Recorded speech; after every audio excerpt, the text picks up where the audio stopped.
பிடிச்சி வச்சுடா. நான் அடுத்த மேடல் நான் கோடாங்கி போடல. நீ கோடாங்கி நான் இப்படி. அவ்வளவு பதவியில் எனக்கு வர சாமி.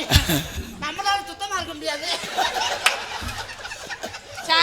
அண்ணா அண்ணா அண்ணா ஐயோ கோடாங்கி. கோடாங்கி கிளம்பிச்சு பாடியா.